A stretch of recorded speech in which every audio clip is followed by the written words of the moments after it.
Today we continue on Talk to Me in our series that we've been doing all this year.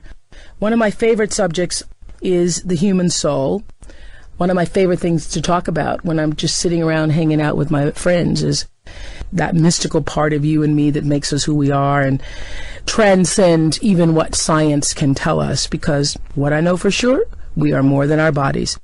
If you have tuned into our television show in the last few months, you've likely heard me talk about what has, I would have to say at this point, I think has become a global phenomenon.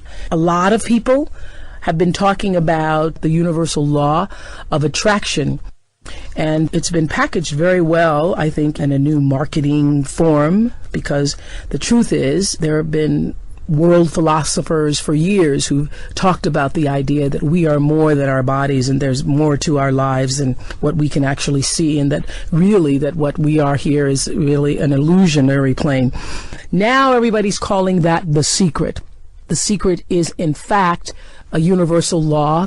I'm really, as I've said on my show, very excited because for years, for me, the real purpose of the Oprah Winfrey Show, when I first figured out that I'd been given this opportunity to speak in people's homes every day and that was more than just a show, I understood that it was about teaching responsibility, about letting people know that you are responsible for your life. And so for years, I've been talking about some of the principles involved in the secret, and that is that the choices that you make every day, and even more so than the choices, the way you think and then make the choices, has everything to do with what your life is. And so, in essence, you are creating your reality every day. I have believed that and seen it work in my own life in so many ways.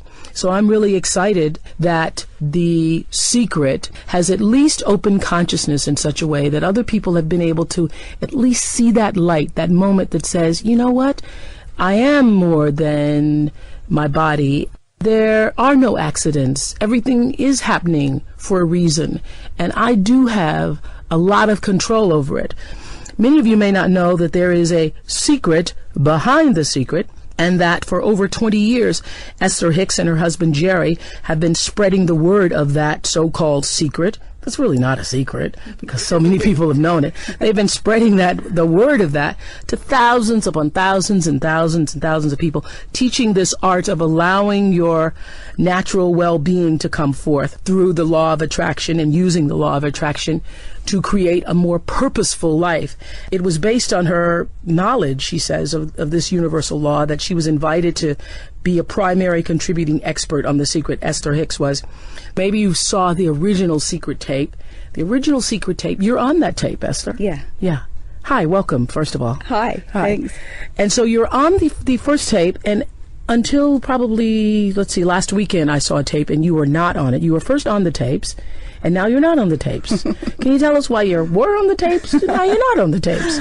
Well, Rhonda originally came to us. Rhonda Burns, the creator of The Secret. Yes, darling girl. Yeah. And she was on a cruise or two with us. Where you're teaching this law of attraction. We do like Okay. 50 seminars a year and Okay. some cruises. And so I'd heard that she was there even though I hadn't met her. Okay, I clarify that just to say, oh, we were cruising together. No, there were a lot of us. Okay. A lot of us, not just the two of us. What are you wearing? I don't know. Are you going to the beach later? Okay, clarified that. So anyway, they came on board and they videotaped our entire week-long cruise, the whole... Rhonda and her crew. Her crew, there were a lot of them, nice Australians. And then we spent one day in another little room with a green screen behind, and she interviewed Jerry and I and Abraham. Abraham is the entity that you... Abraham is the weird part of me. Abraham is the non-physical... I'm glad you said it. Everybody else thinks that. Abraham is the non-physical entity that you use the word. That to me, they are non-physical consciousness. So Okay. I quiet my mind and I tap into their vibration and then I speak what they say. Okie dokie. Yeah, I know. Now, okay, I'm going to come back to that. Yes. But so when Rhonda Burns and her crew, who were filming The Secret at the time, started taping you, is that what we see on the original tape? Yes, And that's Abraham. That's Abraham Yes, speaking there. yes. And so when I read your book, yours and Jerry's book on the law of attraction, which I just noticed is on the bestseller list last week. It is. Isn't that nice? I think that's very nice. Yes. So when I read that book, what I realized is that so much of what is said on and in The Secret, the tape, is almost directly from your book. Well, that book, we just produced that book, but it's almost a literal transcription of the early recordings we did. The first recording being Law of Attraction, the second one being the Law of Deliberate Creation, the third one being the Law of Allowing. And Rhonda had been listening to those recordings. She said to us one day, in fact, I really thank her for the idea about producing the book, because she said to Jerry one day, Jerry, I've been listening to these recordings over and over and over again, and every time I hear them, I hear something more from them. I think you should put that into a book form. And Jerry said, I've been meaning to do it for a long time. He had a lot of it already pulled together. And Jerry, your husband? Jerry, my husband. Yes. So that's how that book came about, was The Law of Attraction. The Law of Attraction book. For those of you who have felt, stimulated, inspired by The Secret, I would have to say that the Law of Attraction really opens that door further in such a way that you begin to truly understand the principle behind the Law of Attraction and how it works in almost every phase of your life. I know you believe it works in every phase of our lives. I do. I believe that the Law of Attraction, that everything is about that. And once you understand the Law of Attraction, and you are looking not only at your own life, but anybody else's that you have, that you're up close enough to really know what's going on, you can see that everybody gets exactly what they're offering vibrationally. Well, the criticism of The Secret, which, and I'm using the words interchangeably today, but clearly I know the difference. The secret is, as I was saying earlier, I think, and there are people who say, well, no, is it marketing? I think I saw some article. Is it marketing or is it real? Well, the truth is, it is marketing. It has been marketed and packaged in such a way that people, of our generation, of this time, can receive it in a way that perhaps they couldn't receive it with other philosophers or, Yes, and because of Law of Attraction, because so many people are asking, our contrasting experiences are making us ask more powerfully than ever before, and so more people are asking. I think that watching what Rhonda accomplished with The Secret was maybe the best example I've ever seen of someone holding steadily to a thought or an idea and not letting anyone divert them from their idea. And Law of Attraction. Now you see things that have manifested that she was talking about. Oh, things like it was going to be a worldwide phenomenon and people around the world would benefit from it and everyone would be uplifted by it. I think that what happened with The Secret is a really good example of someone deliberately applying Law of Attraction.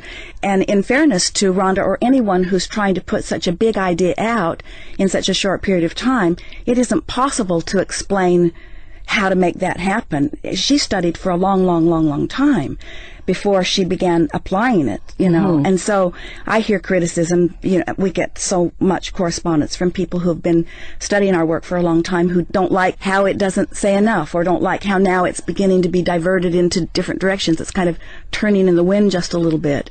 Jerry and I always say, in fairness, what a wonderful thing this is, what a wonderful icebreaker it is, and anybody who wants to know more, there are a lot of people teaching what to do. Yes. I think it's exciting that we're at a time where people begin to ask those questions about, what is my life? It's so exciting to me that people are beginning to understand that they can do it themselves. It's all about self-empowerment. Okay, well, let's go to some of the criticism immediately, because I thought when I first watched The Secret, I was excited about it because I thought, oh, wow, this is great because people are going to realize that things aren't just happening out of order, right, that things are really very much happening in order. Mm-hmm. And then I think the criticism has been, well, if things are happening in order, if you're really attracting everything into your life, then when you have cancer, you attracted that? These are questions I really want you to put to Abraham because they explain it so much better. Those are hard questions, but everything that everyone is living is coming in response to their vibrational output. But most people don't know what they're doing. Okay, even children. So bad things happen to children who are innocent, children who don't know, children who don't know about their vibrational output. Yeah. Well, it's like we're offering a vibration whether we know that we are or not, and we learn our vibration. I hear Abraham say that even when you're in your mother's womb, you're picking up on her vibration because of how she feels in her life. And when you're born as that little baby, you're born into an environment where people around you feel a certain way. We see it even as we move about this nation, that there are neighborhoods that you can just feel how those people feel and their lives reflected, and then we see neighborhoods that you can just feel how those people feel and their lives reflect it. And so I don't think anybody's saying that, Abraham says and Abraham is the higher consciousness entity that you channel. Abraham's the broader perspective. Abraham is source energy.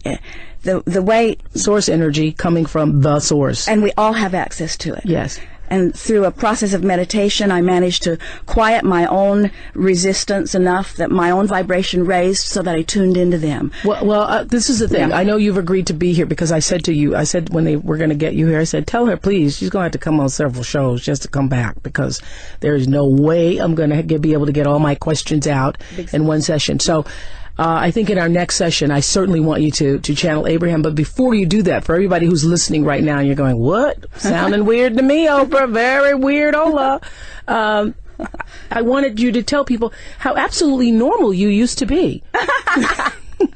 You know what's really funny is you used to be so normal. We think we're normal now. In fact, Jerry was laughing about this morning, that somebody was talking about the weirdness of this, and it doesn't seem weird to us because we've been doing it for so long. It's hard for me to remember what life was like before I had this connection with Abraham. And how did the connection start? Jerry had been looking for ways to uplift people long before he even met me. So he really had that going on with him.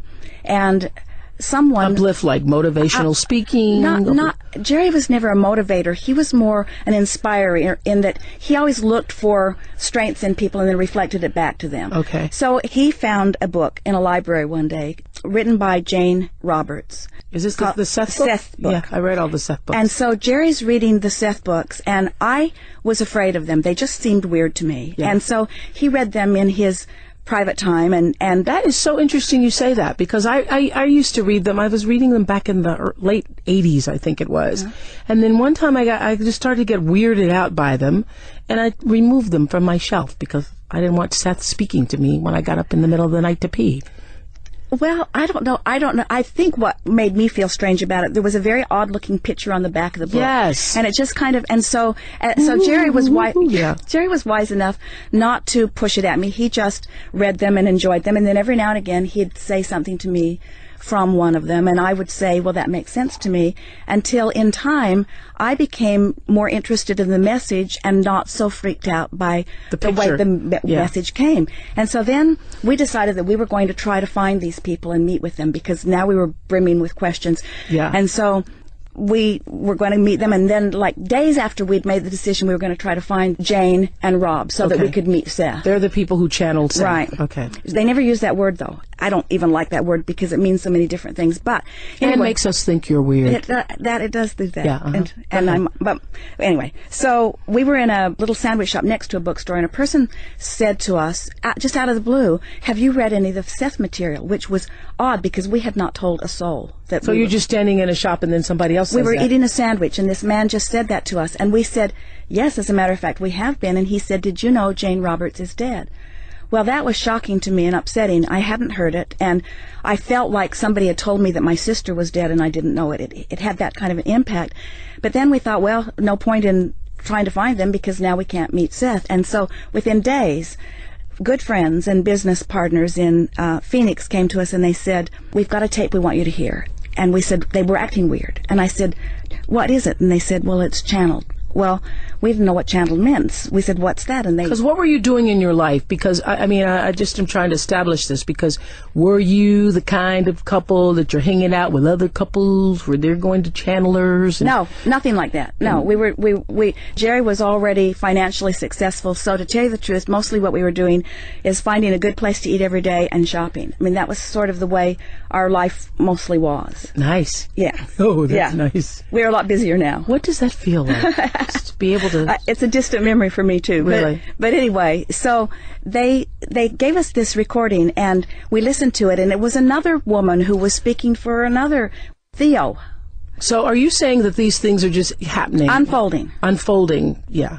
Just like law of attraction does. Once you get on a wavelength, then other things like that come to you. So I absolutely get that. And I know people are listening right now, and you've seen, just the other day I was thinking about something. I walk into my office, I open the door, and that's what everybody in the room was talking about. Exactly. Yeah, I see that. So we visited with Theo. I wasn't sure I wanted to go. It was a beautiful home, no weird stuff going on. Theo relaxed, changed her consciousness the way she spoke it, and Theo began speaking to us. You weren't weirded out? I was prepared to be weirded out. Okay. And expected to be. But the feeling of it was the most loving experience that I had ever experienced. And you believed it immediately? I didn't know what it was, but I believed it was good. I'm talking to Esther Hicks, who, along with her husband, Jerry Hicks, they're author of a book that's now on the bestsellers list called The Law of Attraction. It is really, if I may say, the secret behind the secret, because they talk about law of attraction in depth. And Rhonda Burns went to them when she was preparing The Secret. So continue. I'm just trying to find out how Esther came to be Esther, who's channeling. That's a word I use because it's the most... It's all right. Most people do. Okay. Channeling Abraham, which he's agreed to do for us on next week's show. But go ahead. So Jerry has all of these questions that he's asking. He has a lifetime of questions saved up for Theo, and I didn't say a word. I just sat in amazement as I listened to the dialogue back and forth. And then I said, I want to go back tomorrow because now I have questions. So we made another appointment. We went back the next day, and I said, what can we do to more effectively achieve our goals? And Theo said, meditate and affirmations, and gave us a wonderful affirmation. And when she said meditate, we were both put off by it because that just seemed weird to us. I thought of people lying on beds of nails or walking on hot coals, or people standing at the airport, standing on one foot with their hand out. And so I said, what do you mean meditate? And Theo said, sit in a quiet room and wear comfortable clothing and focus on your breathing. And when your mind wanders, and it will, just focus back on your breathing again. Then the tape recorder clicked off. My time is up, and there was a girl in the room. Her name was Stevie. I'll never forget her. And she said, well, do you have one last question? Because she could see I was a little frustrated that my time was up. And she said, do you want to know who your spiritual guide is? Well, I would have never asked that because I had never heard that term. But what year was this? This was 1984. Okay, yeah. So I said, yeah, sounded good. Who is my spiritual guide? And Theo hesitated. I thought, oh no, this is bad news. I thought maybe my spiritual guide was someone bad, but she hesitated, and then she said, we are told it will be given to you directly. You will have a clairaudient experience, and you will know. A clairaudient experience. I didn't know what that meant. Okay. So do we all have spiritual guides? Yes. Mm-hmm. Yes. Do you believe that some have more than others? No. I believe that we all are extensions of source energy, and we all have equal access to this wonderful energy. Yeah. It's just a matter of getting into the place where you can hear it. Do you have 1 or 2 or 3 or 10? When I first was thinking of Abraham, I thought of them as like an individual. In fact, you call Abraham as many entities. They refer to themselves as we. They say they're a collective consciousness. Now, you must admit that this sounds strange to people. It has to. I know how I felt about it. I know how I felt about it in the beginning, and I have to say, if it hadn't happened to me, I can't say that because I was listening to Jerry read Seth to me, and I was captivated by what I heard from Theo, and Stevie, who was in the room, said it looked as if my heart opened. So who knows? You can't say what would have been, but... Okay. And so when you first started channeling Abraham, you go into meditation, and what happened? So we went home, put on our bathrobes, sat in a quiet room, pulled the drapes, sat in wingback chairs with an etagere between us because it was frankly just too weird to do it together. And I just focused on my breathing. We set a timer for 15 minutes, and right away I felt numb, detached. And it was an incredible sensation. So the timer went off, and I said, let's do it again. So we set the timer again, and again I just breathed, focused on my breathing, and I couldn't tell my nose from my foot. Now I'm excited about whatever this is because of the feeling of it. And about because now you're just meditating, but you love the feeling so much. I love the feeling of it. And it's because it's better than shopping. Yeah. You've just been shopping and eating, so you're thinking, now I'll just meditate. I didn't know what I was reaching for. What was in my mind is, I'm going to meditate every day for 15 minutes, whatever that means, and I'm going to find out the name of my spiritual guide. That was really what was in my mind. Okay, got that. And so right at the end of that what is now about 45 minutes of meditation, something breathed me. It was the most incredible air drawing in, air pushing out. I felt like I was a billows that someone was breathing, and it was the most loving, incredible feeling of well-being that I had ever experienced in my life, and I wanted more of it. Something breathed you. Something breathed me. That's the only... I know now it was my first interaction with Abraham, but... So we meditated. And did he say, I am Abraham? No, it's just because I couldn't have heard that. We meditated for about 9 months, and nothing happened except I got numb every day, and I liked the sensation of it. And then it gets weirder. One day, while we were meditating, my head just started sort of moving gently, and I loved it. It felt like flying. And the next day, the same thing. And about the next day, while my head was moving, I realized it wasn't just randomly moving. It was actually like spelling letters, like my nose was writing on a chalkboard. And I realized they were going through the alphabet. And I was on M, N, O. And I said to Jerry, I'm spelling the alphabet with my nose. And Jerry got a notebook. What did you think was going on? Well, see, when it's happening, it feels wonderful and it feels normal. It's Jerry is the one that had to be wondering what was going on. Yeah, because I would have called the doctor. We might have if we hadn't experienced Theo. We might have if we hadn't been reading all of this wonderful information from Seth. Okay. So now we've got the combination of intellectually understanding that we've connected to something, and we have no way of knowing what it is. I couldn't tell you. I only knew that it felt so good.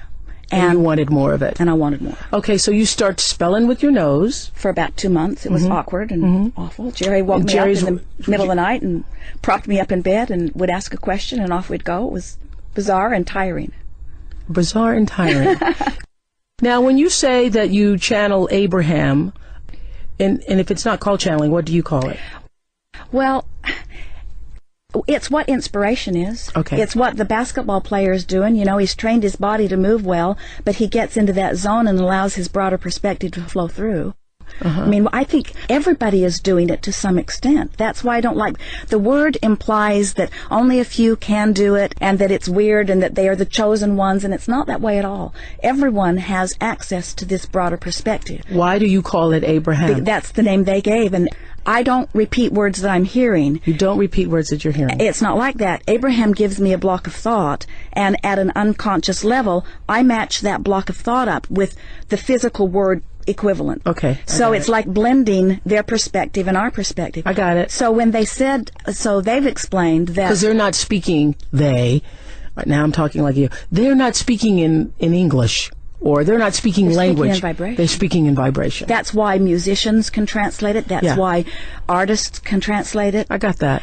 So I get this block of thought. Stay with us, XM listeners. I know. Hang in there. It gets better. No, because what's so fantastic is that we're talking about this on its own vibrational frequency. Oh, yeah. XM 156. Cool. That is a vibrational frequency here. So Abraham explains that the block of thought that they offered me, that the word Abraham was the best label that I could find that best defined who they are, because they are at the root of every religion. Because Abraham is really a part of every religion. You'll hear it in... Yes. I understand it. I'm with you. I know you are. I'm right there with you. As a matter of fact, when I picked up the book, this is so weird, I was with my producers, Sherry and Lisa, and they were telling me about the book, because I hadn't heard about the book. And we were at my house reading the book together one weekend, and I said, I bet you Esther has something to do with this. I bet she has somehow thought of this and is calling me in. I've been calling you in for years. In fact, when Abraham first came through me, our daughter Tracy was 14. And I wasn't quite sure how I was going to explain this to Tracy. And so she'd been listening to us read the Seth books. And the first thing Tracy said was, can I talk to Abraham? The second thing she said is, don't go on Oprah. Really? because she didn't want all of her friends who watched you every day to see how weird her mother was. Yeah.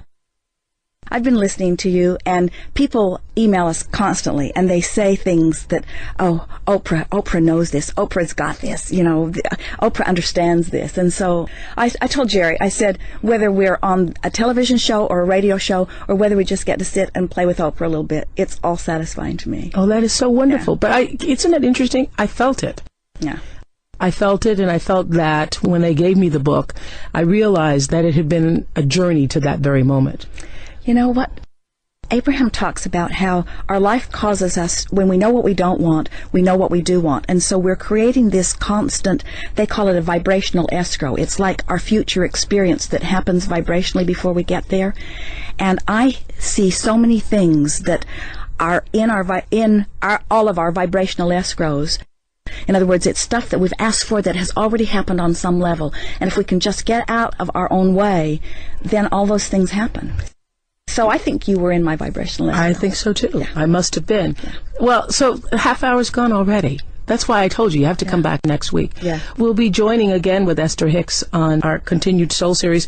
And next week, I'm going to ask her to bring in Abraham. That's what we're going to do. And you'll explain that my head does not turn all the way around and things like that. I'm trying not to be weirded out. I'm just going to be cool with Abraham. You'll like Thank it. you for joining us here on XM 156. Talk to Me, our Soul series. So happy to have been able to talk to Esther Hicks. Her book, along with her husband, Jerry Hicks, is called The Law of Attraction, on the bestsellers list right now. It's the secret, really, behind the secret. Email me with your comments and suggestions at Oprah.com or call 866-OPRAH-XM. Whoa, we're back, continuing our Soul series. Last week we were talking to Esther Hicks. Esther's still here. Esther Hicks, author of The Law of Attraction. She and her husband, Jerry Hicks, wrote that book along with Asking It Shall Be Given, Amazing Power of Deliberate Intent. Yeah. And those of you who saw the original Secret tapes, you will see Esther on the original Secret tapes. As we were saying last week, she's no longer on the tapes. I never let you answer why you're no longer on the tapes. We started to ask that question. Well, Rhonda said to us that because of the contractual agreement that we had with her, that supposed to get 10%. That's what I read in the New York Times. It was 10% of the DVD sales and 5% of any profit from it. And when we began it, we honestly did not believe that there would be any profit at all because it was a television series in Australia, and our intellectual property rights attorney told us not to expect anything, and we didn't. So we were thrilled with what came from it. But she said that they were not able to market it, maybe because Abraham's too weird. I don't know. She never explained to me why. They weren't able to market it with... Abraham is the entity that vibrates, and then she speaks. There you go. The vibration. I got that. Yeah. And that it would be necessary that we sign over our intellectual property rights for the material, or they would have to edit us out. So it was a simple decision for us. And then we began receiving so many emails from so many people that were so upset that we were no longer in it. So we wrote a letter to try to explain, because we didn't want people to be upset about anything.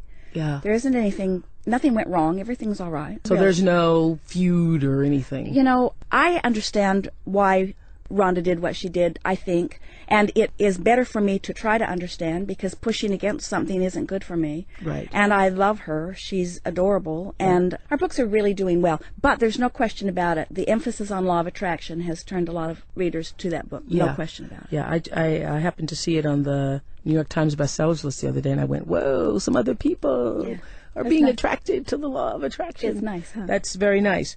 So at the time when you were removed, were you or Jerry, were you upset about it in any way? It was a really painful experience for me, because it felt to me like we were drawn in one way and utilized and then sort of discarded. But feeling sorry for yourself is not a healthy state of being, and so I'm like way over it. Yeah, really?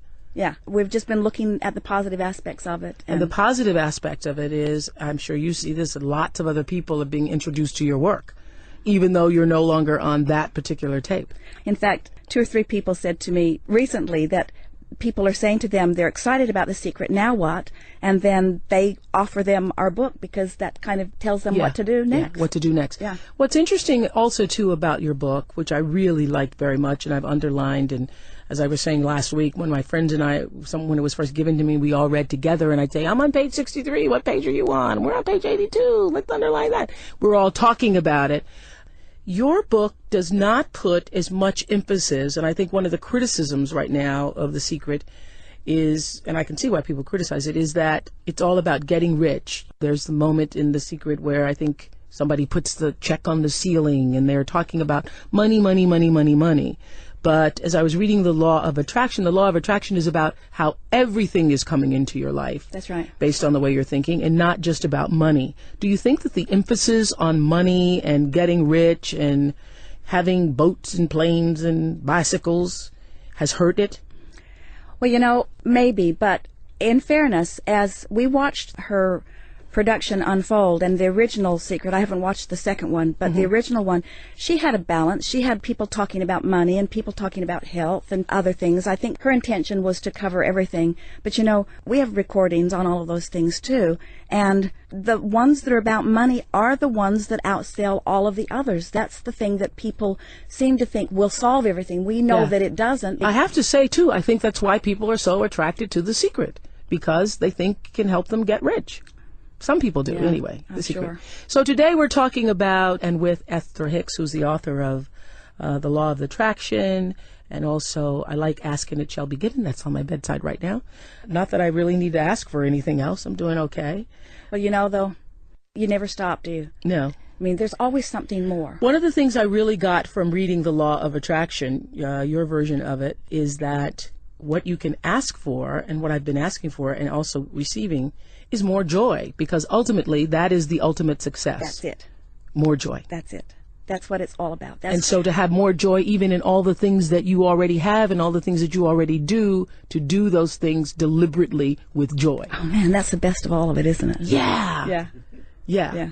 That's a great ask. Yeah. One of the other things I liked about what you wrote in The Law of Attraction, you and Jerry, is that we do not want to alter your beliefs. And I just wanted to say that because many years ago I was doing on my show something called Remembering Your Spirit, and I was so attacked by it. I believe that it was a way of introducing people to the best part, the higher part of themselves, remembering your spirit. And every day for about 5 minutes, we'd take a moment and we'd have people look at their lives differently, spend a quiet moment and so forth.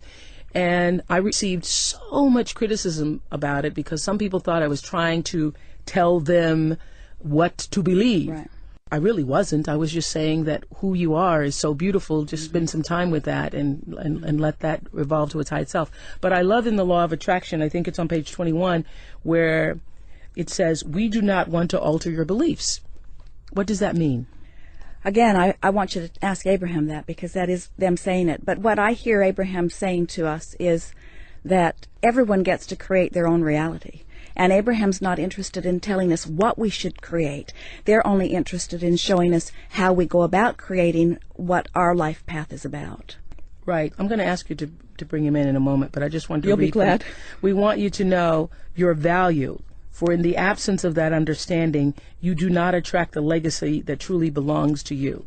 Because in your lack of self-appreciation, you deny yourself your natural inheritance of continuous joy. Now, I read that, and I think about all the difficult things that are happening in people's lives and difficult things that have happened to me. So is it your belief or understanding that we're all here, everybody's supposed to have continuous joy? Yes. What about the yin and yang of life? Well, the contrast is what helps us to define from our personal perspective what it is we want to create. And once that explodes in us, if we would just turn our attention to that, we'd get that. But somehow, most of us, it's like getting back to money, we'll say, I don't have enough money. Well, every time we know that we don't have enough money, we ask for more, and when we ask, it is given. But we keep beating the drum of, I don't have enough money. And yeah, I said this on a show, that what you see people saying all the time is, if I could only make it to the end of the month. I've heard people say that. If I could only just make it to the end of the month. And you do. Yeah. You make it to the end of the month and you don't have more. So are you saying that the law of attraction says that whatever you give your attention to, that's what you attract? Exactly. Knowing what we don't want helps us know what we do want. Yeah. But we keep talking about where we're at, so we don't let ourselves become a match to what life has caused us to ask for. I got that.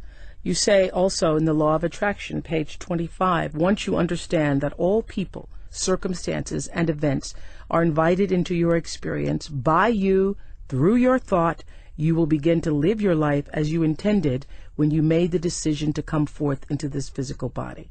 And so an understanding of the powerful law of attraction coupled with an intention to deliberately create your own life experience will ultimately lead you to the unparalleled freedom that can only come from a complete understanding and application of the art of allowing. It's so much fun. See, law of attraction's working all the time, whether we know that it is or not. But when we deliberately set forth an intention and we deliberately try to hold our thoughts on that by paying attention to the way we feel and guiding our thoughts that way, then to watch things begin to unfold, that's when life's really fun. I got that. Yeah. I'm talking to Esther Hicks here, who is, I'm saying today, the secret behind the secret, because she was a big part, she and her husband Jerry, of the creation of the DVD that Rhonda Burns did. Rhonda and her crews went to sit with Jerry and with Esther, and she was on the original tape. She's no longer on the tape, but she is here in our studio.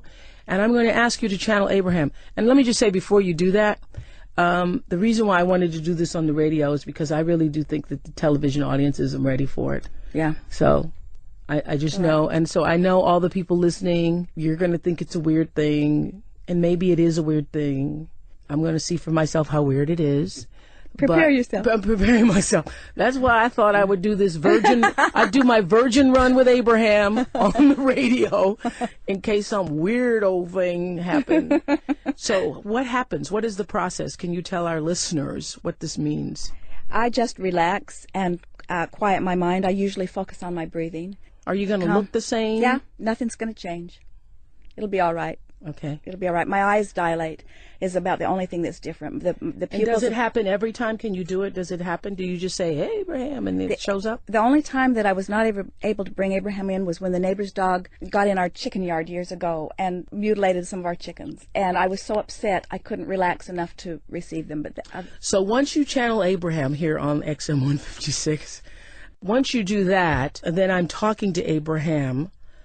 Are you hearing what Abraham is? I hear every word, okay, but what it is, I don't go away, but I become more is the best way to explain it. Because tell me again what you said last week, that it's a vibrational field. Yeah, I don't repeat words.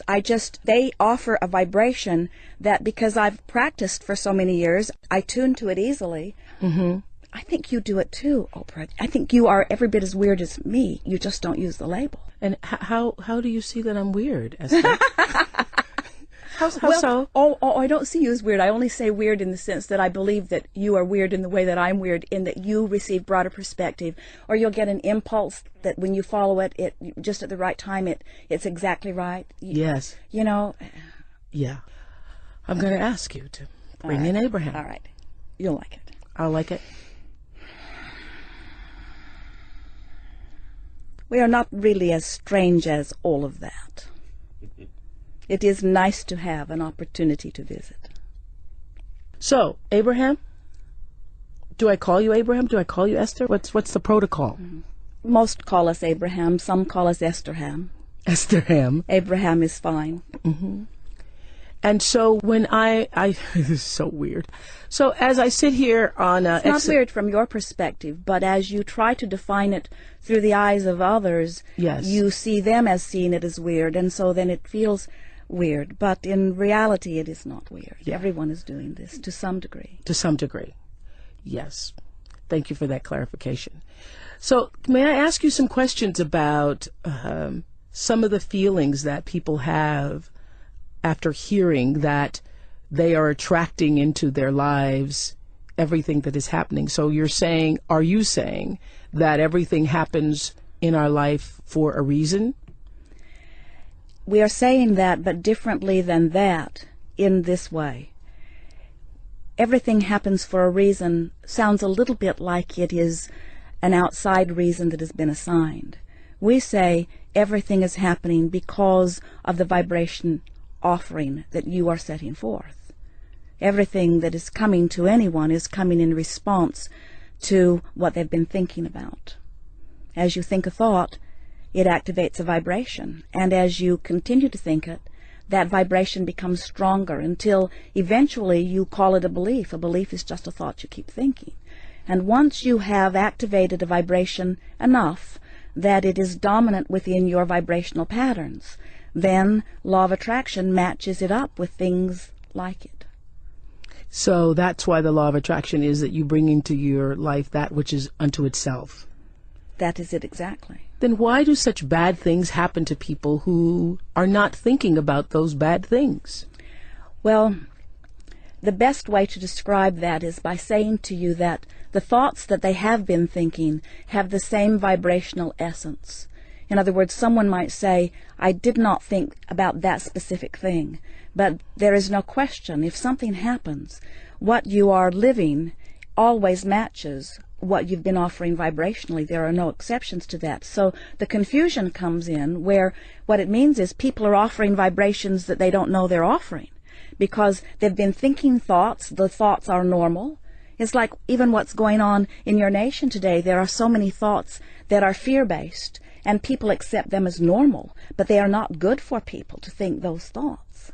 For instance? For instance, as you are thinking about terrorism and worried about it coming to you, wanting to be aware of what color the terror alert is today, and things of that nature, as you hold your thoughts upon those things, in time they begin to feel normal.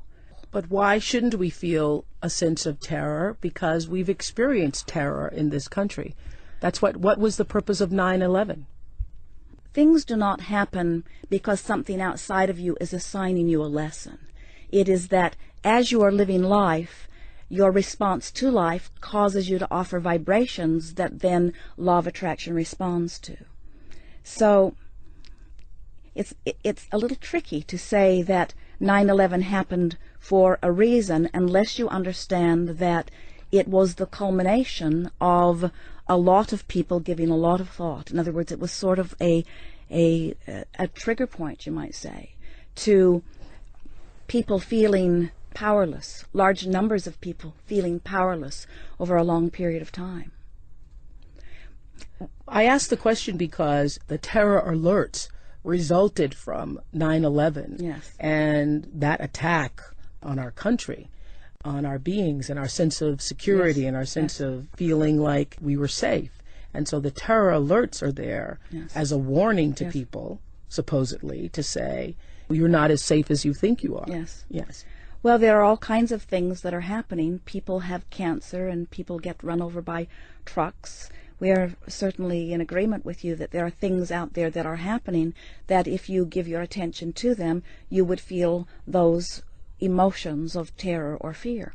But what we're suggesting is that if you are able to not just look around and take what's happening as it's given to you. So something bad happens, you have a fearful response. Something good happens, you have a joyful response. But instead, you decide how you want to tune your responses. So you become a more selective sifter. You don't just look and feel. Instead, you decide how you want to feel, and then you look.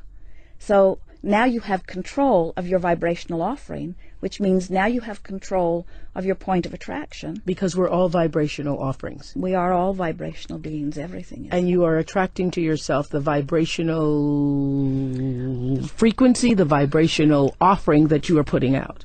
Every time, no exception. Even if you're 4 years old. Even if you are 1 year old, even if you are in your mother's womb.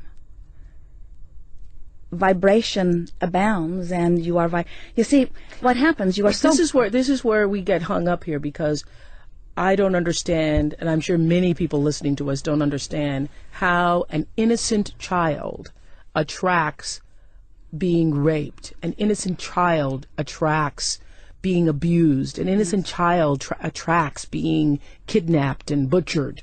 The first assumption that makes it hard for you to come round to understanding is the assumption that in order to create, you must have language, you must be speaking. And so if a child is not speaking, then they must not be attracting. Where what is happening is you are attracting as your animals do. Even though they do not have language, they are communicating in very powerful ways vibrationally. The question that you asked when we began, we want to come back round to that because it is a good basis for this. People often, when they first hear about law of attraction or that you create your own reality, most are very excited about the idea because they want control. They want control over the bad things, and they want to be able to bring in more of the good things. Then, soon after, as they discover that control of their own experience means control of their own thoughts, then they're not so sure about all of that, because it's not an easy thing to control one's thought with so much stimulation around. And so that's really what you're speaking to. Yes. If there is the responsibility of a parent or a mentor, it would be to teach the child that they have guidance within. And if they are listening to the guidance within, they could not comfortably ever settle on the thoughts that would then attract something unwanted. Okay, I'm here on XM 156, trying to attract a very good vibration here, talking to Esther Hicks, who is channeling Abraham on the show. And my question to you, though, is not about the vibrational. I understand the whole vibrational frequency Yes. thing, and that's why I feel that in terms of The Secret, that it's a great tool. We agree. It's a great tool. But I don't think that it's an answer to every single question in the world, because there are many other universal laws at play. Everybody's born and everybody is going to transition. Everybody comes to Earth. Everything that comes to Earth eventually takes another form and moves through the earth and out until wherever we go. I should ask you, where do we go? You withdraw your consciousness from this physical experience and you reemerge into non-physical, and you feel yourself as the culmination of all that you've become. It is an exhilarating experience in one fell swoop to leave behind all doubt and fear and worry and self-denial, and to become in one moment the full recognized being that you are. It's important to know that you came into this body from your non-physical perspective. Mm-hmm. May I interrupt a second? Certainly. Because I just thought this. Are we making too much of the whole body thing? Are we kind of caught up on it because that's what we are? Are we making too much of it? And so people say, for example, this person has a bad life, this person has a good life, and the way we define good life is by how many things you can have, and bad life is that you didn't have as many things. And I ask that question because as you visit different parts of the world, I see people with absolutely nothing who are far happier than most of the people that I see that have lots and lots of different things. So are we in the wrong frequency? Are we thinking the wrong things about what is good and what is not? Well, it isn't wrong to seek material things. You are physically manifested. You have a material body. And so it is right that you would want to surround yourself with things like that. But what happens, whether you are in an environment where there is very little stimulation about wanting things, or whether you are in an environment like this where there is so much stimulation about it, the important thing to understand is that whatever life you're living, your life is causing you to define what it is you are wanting. You're constantly emitting these rockets of desire as you sift through the contrast of your experience. It's not a complicated story to unravel, and we can give it to you in a very short period of time if you're wanting it. Please do. So, you are source energy, every one of you, and you make the decision to come forth into these physical bodies because you know that this leading edge experience on planet Earth is the leading edge experience, not just for man, but for that which man calls God. So as you express yourself forward into these physical bodies, the environment that surrounds you and the contrast of it helps you individually and uniquely to define what you desire. And as that desire is born within you, even before you can put words to it, it radiates from you like a rocket, and the source that was you before you were born follows that rocket and literally becomes the vibrational equivalent of every hope and desire and dream that every one of you dream. So out of the contrast is born the anew, the renewed, the expanded version of life. We like to refer to that expanded version of you as your vibrational escrow. It's who life has caused you to become. But most physical beings, even though life is causing them to become this, they stand looking at what they have rather than looking at who they have become. So they affect a separation between who they have now become and who they are letting themselves be. But the source within them always calls them toward it. That's why when you feel enthusiasm, you are on the same vibration. Joseph Campbell said, follow your bliss, and we think those are the best words that have ever been offered. But sometimes you cannot get a whiff of bliss. If you are in despair, if something bad has happened, if you've witnessed something, and someone is saying you should follow your bliss, even though Source is calling you, you can't hear it because the vibration of where you are and the vibration of Source is different enough that you can't hear it. Not that it isn't calling, but you can't hear it. So, do you know what the call of Source sounds like? People say it must sound like harps and angels. No. We say it depends on where you are. Mm-hmm. If you are in appreciation, the call of Source feels like elation. If you are in despair, if you feel powerless, the call of Source feels like rage. If you are in rage or anger, the call of Source then feels like frustration. In other words, it's a slight improvement from where you are is what the call of Source always sounds like. So 9/11 came out of so many people feeling so powerless for so long that the next logical step for them was something. We always say we want to call you through the rage and revenge so that you don't act on it, but it is a logical place to be. If you've ever been depressed, you know how much better you feel when you get mad. And your friends don't want you to be mad. They liked you better when you were depressed, but you've got to admit at least you're breathing now. You do feel better. So everything about coming into alignment with who you are is about closing that gap between whatever you're focused upon in your now experience and who you really are. Well, this has been very interesting. Very interesting. Thank you, Esther Hicks. Thank you, Abraham.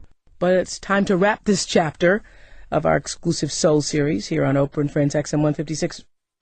Fascinating to me. Next week, more on how we can apply the law of attraction in our own lives, which I know lots of people are talking about these days. And does it work or doesn't it work? And does it make you a victim if bad things happen? And find out if there are other universal laws that also will help us begin to live a more purposeful life.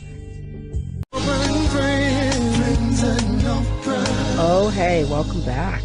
We're still talking to Esther Hicks. I can't get enough of her, who's written the book, The Law of Attraction. Those of you who are stimulated by The Secret or have questions about The Secret, that's a great follow-up book to open the door, expand your thinking, really understand and to be able to begin to put into practice the law of attraction. Last week, Esther was here, channeling Abraham. I have to tell you, I couldn't tell the difference between you and Abraham. I have to tell you. Oh, that's cool. Yeah. You don't find him a lot smarter? No, I think you've been listening to him for so long. You're getting it yourself. I think I do have it. But they do have a clarity that I don't have. A clarity. I think I noticed that there is a difference in articulation. Mm-hmm. I mean, I think sometimes the words feel a little sharper, more succinct, more direct. Mm-hmm. That's what I feel. What does that feel like to you when you're doing that? It's the best thing I ever do. Mm-hmm. Them flowing through me. It's like flying. Mm-hmm. I love the sensation of it. Really? It's the feeling of utter well-being, and it's the feeling of knowing everything. Yeah. Yeah.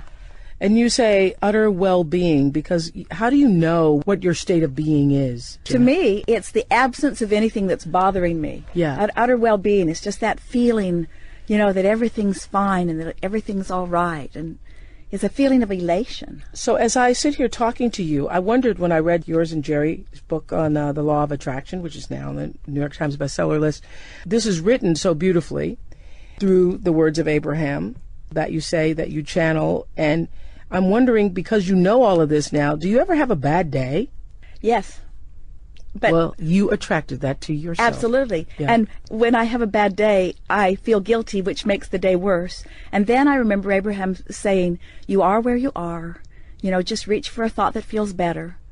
They say you can't sit your radio dial on 6:30 a.m. and hear what's being broadcast on 98.7 FM. Or XM 156. Yeah, or that. Yeah. So when something happens and you focus on it, you feel what it is. But we have choices. You say on page 49 of the Law of Attraction that your attention to anything is drawing it closer to you. So that means even when you're saying, and I loved it when you say, try not to think about snow. Everybody listening right now, don't think about snow. And immediately you think about snow falling, snow on a mountain, snow. And you're saying in the book, The Law of Attraction, that the vibration doesn't hear no or don't. The vibration hears snow. every subject's two subjects. It's like picking up a stick, and on one end of it is what the absence of what you want, and on the other end of it is what you want. So you pick up the subject and you activate it, and depending on how you feel is which end of the stick you're on. It's like, am I really thinking about my lover coming, or am I noticing that he hasn't come yet? It's the subject is my lover, but if I'm thinking about him coming, I feel high and happy. If I'm thinking about the fact that I have no idea where he is or if he'll ever show up, I feel terrible. Yeah, so that's why you speak about and have written about the law of deliberate creation. Yes. Because I think for most people, they can't even figure out what it is they really want. And I say this to also my friends and people who work with me all the time. Don't say you do want something, but then subconsciously, the layer is, when you go beneath the surface of it, is, I'm not so sure I'm really going to get it. I'm not so sure I can really have it. Because that's then what is going to be working for you. That's right. The universe is not responding to our words. It's responding to the way we feel. So the more you think about, for example, you say, I don't want to think about it. I'm sick, but I don't want to think about it. I'm worried about my child, but I don't want to think about it. What happens? The best example that I've seen of that, a lady was talking to Abraham, and she said, I'm in such pain. I have arthritis in my hips, and every moment I feel uncomfortable. How can I think about a good feeling body when my body hurts so much?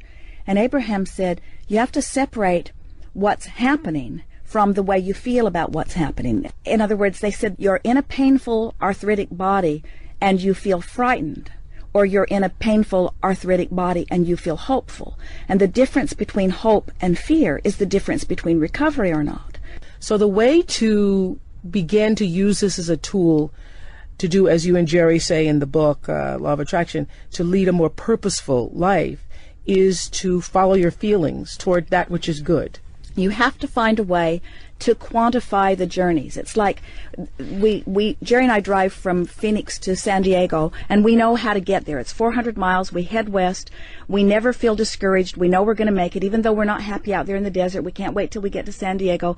We never worry about making it or not. We don't get halfway and lose our way and then fight with each other over whose fault it is that we're not there, and then go back to Phoenix, Yuma, Phoenix, Yuma, Phoenix, Yuma, Phoenix, Yuma, and then say San Diego's an impossible dream or incurable, because that journey we understand. But sometimes people who are sick, who want to be well, they're well along their way to wellness vibrationally. Abraham said 99.99% of every creation is completed vibrationally before there's any physical evidence of it. So we're well along the way to our recovery, but then because we can't see the evidence of it, we go in for another test or whatever, which gives us bad news, and then we turn around and go back to Phoenix. So Esther Hicks, author of The Law of Attraction that we're sitting here talking about here today, so the source is calling you, and it's up to you to be able to figure out what the calling is, or is it up to you just to decide what it is you want? It's like Kate is 5. We played with her in the hotel room a couple of months ago. She hit a little car,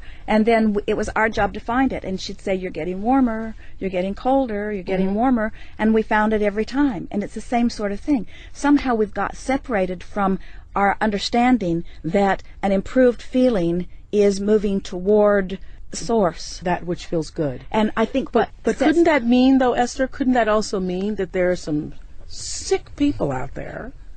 You know, I don't know what Abraham would say about that, but there are some sick people out there who feel good hurting other people, and that as they feel good as they're moving in the direction of doing harm to other people. Abraham tells the story this way. So imagine taking your boat. Abraham is the entity that you channels if you're just listening for the first time, okay?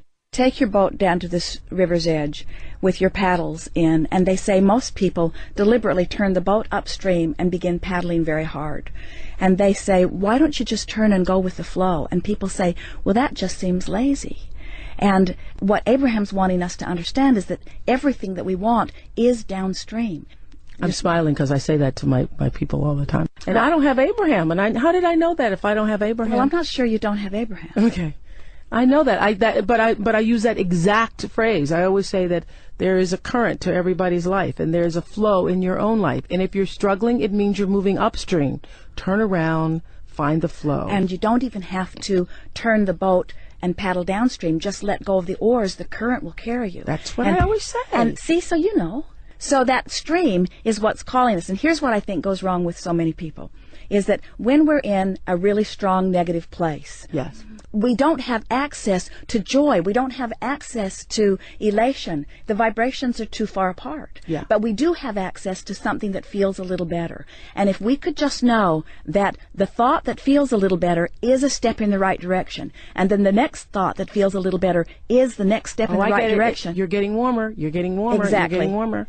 It's Kate saying, you're getting warmer, you're Exactly. getting warmer. Yeah. So that's how you know. That's how you know. It feels better. That to move toward who you've become always feels better. To widen that gap always feels worse. How does the law of attraction mesh with religious beliefs?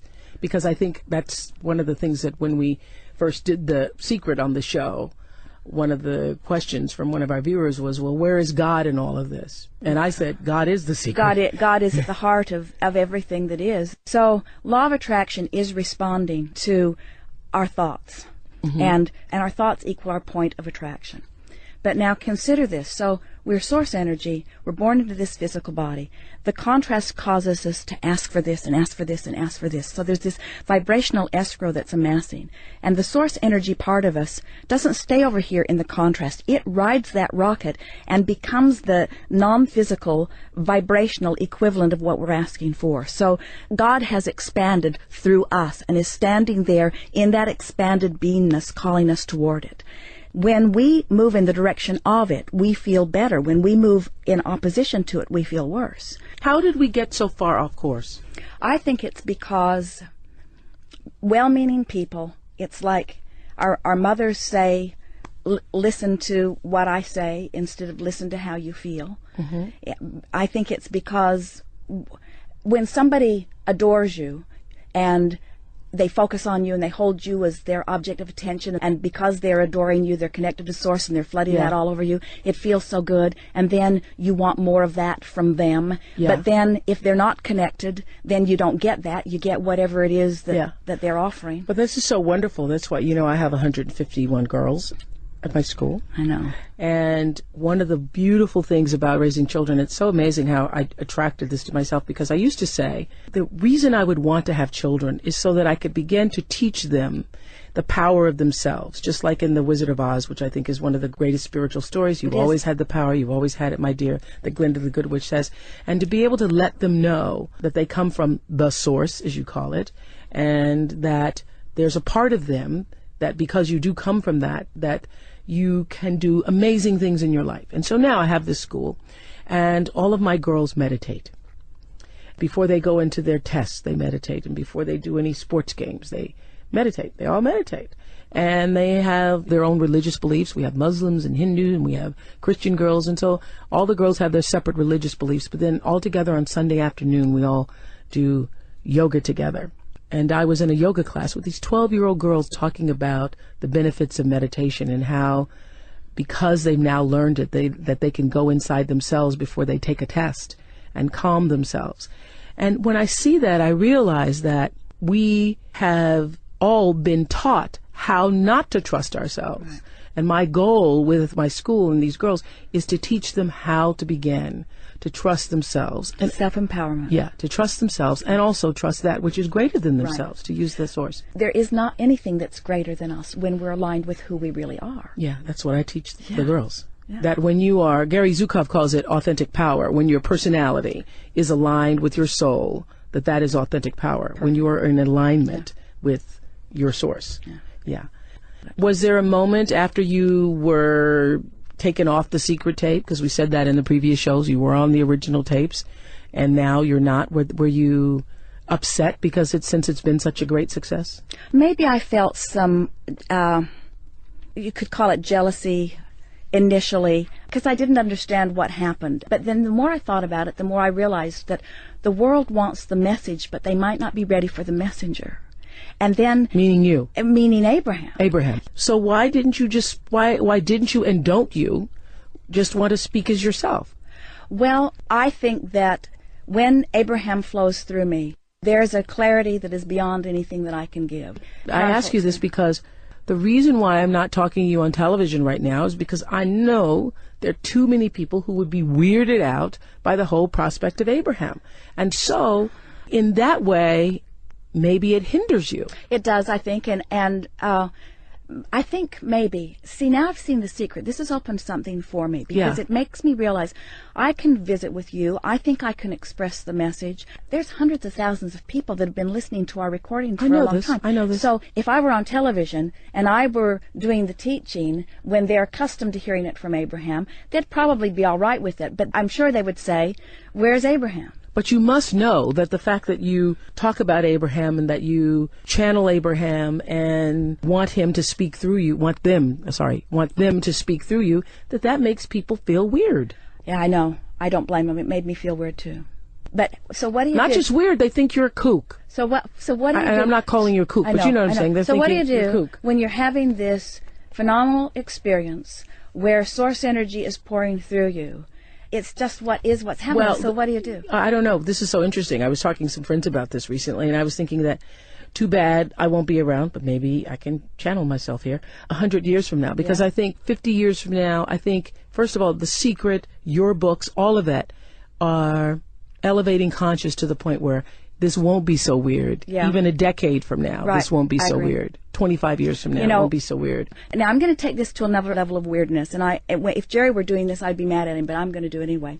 Right after we met Abraham, we were living in Phoenix, and I was receiving them, and we were having a wonderful time, and Jerry was teaching from the book Think and Grow Rich, and he was telling the story about a sharecropper's daughter who said, "My mammy's got to have 50 cents," and she just stepped right up in the face of this man and demanded it, and he reached in his pocket and gave it to her, which he couldn't believe that had happened. And while I'm sitting there in the audience, I feel consumed with this energy that I recognize must surely be Napoleon Hill. It was strong, and he was so excited about Jerry's delivery of this story. So as soon as Jerry got off the stage, I said, "Jerry, I believe that Napoleon Hill has something that he wants to say to you." And we went to the car, sat in the back seat of the car in this Napoleon Hill? I know, I'm sorry, but it's, Okay.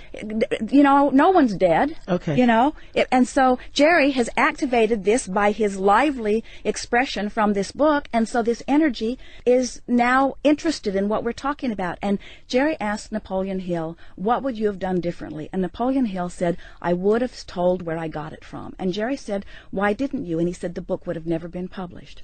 So then, Napoleon Hill, author of... Think and Grow Rich. Yes. So then years go by, we receive Abraham. I had never heard the word law of attraction. I had never read any of this stuff. Abraham encouraged me not to read because they didn't want me to worry about where I was getting anything.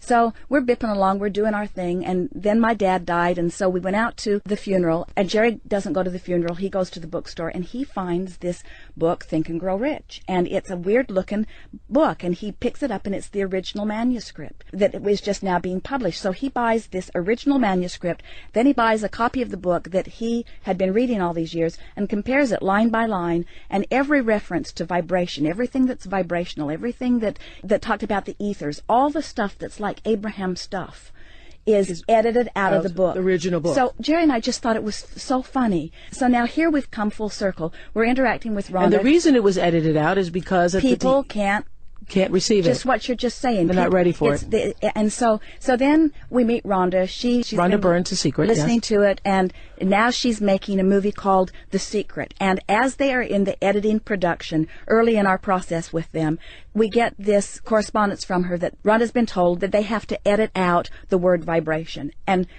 so they edited the word vibration. And Jerry and I said, 70 years later, we're still editing out the word vibration. You're right, Oprah. The reason is because people might not be ready to understand that they are source energy in physical bodies. Yeah, and that we are vibration. We are vibration. Now, in your book, The Law of Attraction, you say an all-inclusive, never-changing set of rules doesn't exist. When I read that, I thought, well, geez, when people read that, they're going to think, well, this is in conflict with Christian teachings, specifically the Ten Commandments. Christian teachings are in conflict with Christian teachings, too. Yes. You know, well, I can't argue that.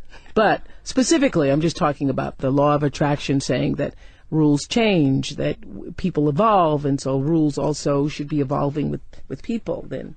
When someone stood before Jesus dripping their illness, he did not see them in their sickness. He saw them in their wholeness.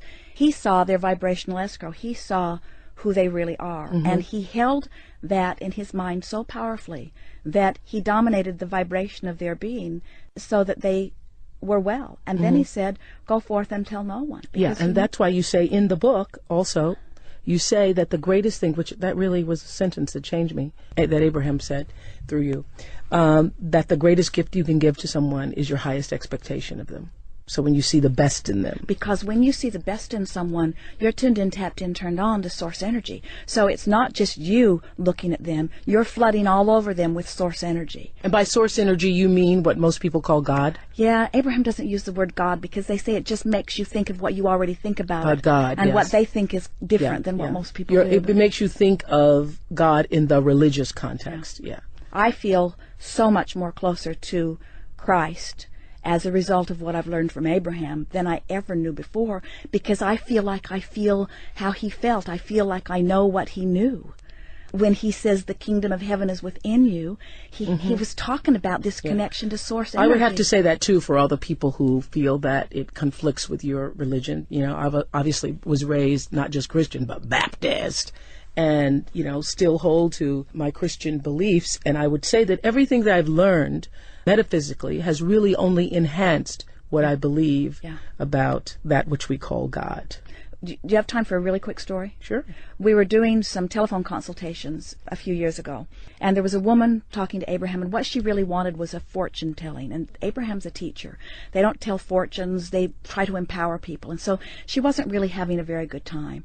And so Abraham said to her, let's pick some subjects and activate them, and then they'll show up in your experience, and then you'll know your power. Well, she wasn't having any of it. She said, like what? And they said, like blue glass. And then they described different blue glasses. They said, a feather. Think about feathers on birds, on hats. Think about butterflies. And she wasn't having any of it. The consultation. Think about them and then see how they show up in your life. Think about them. But Abraham was just wanting to get her to talk about them with them long enough that it would activate the vibration of them. So she got off the phone, and I said to Jerry, she'll probably ask for her money back, because I could tell that she was not having a good time with Abraham because they wouldn't tell her fortune.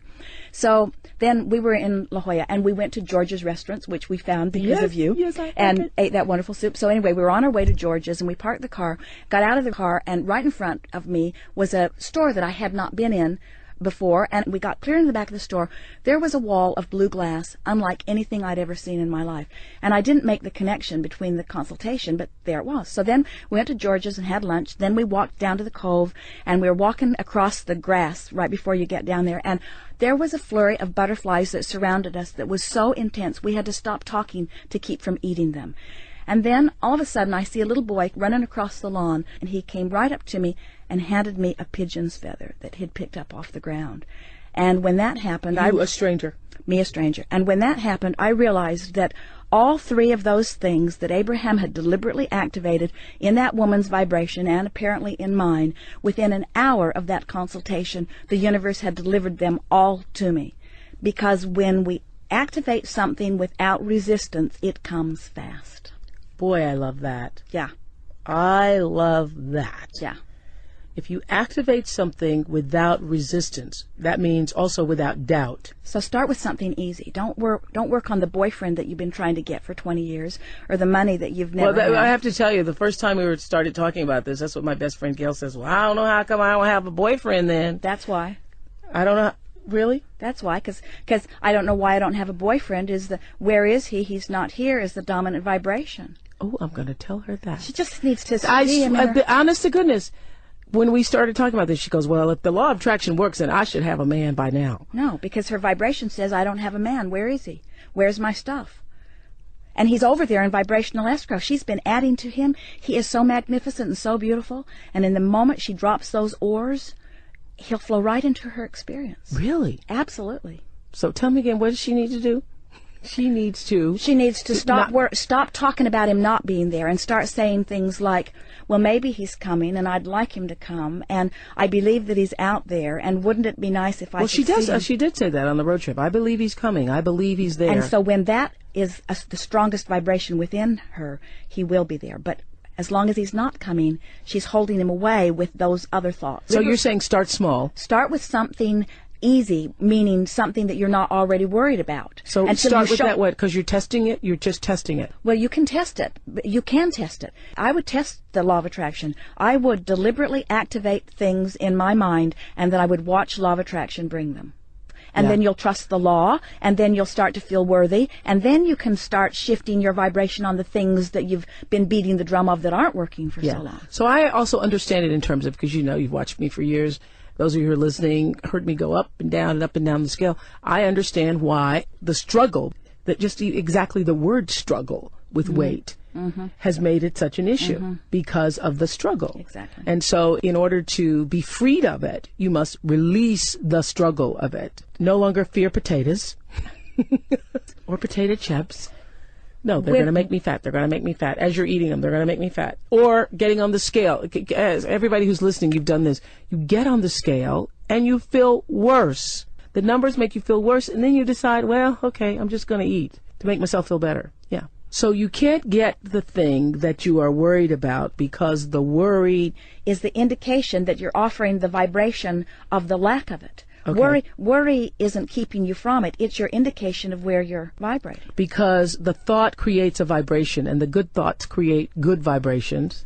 Let's see, how can I say that? Good vibrations. The vibration, what we're always feeling is the vibrational interplay between who we really are and who we're being in this moment. So life caused me to want to be prosperous, let's say, but I'm beating the drum of I can't pay my bills today. Okay. The emotion that I'm feeling is the relationship, it's the vibrational discord between who I really am and where I'm being in this moment. So by reaching for a thought that feels better, I tune myself up that vibrational scale into vibrational alignment with the money that is waiting for me, or the lover that's waiting for me, or whatever is waiting for you.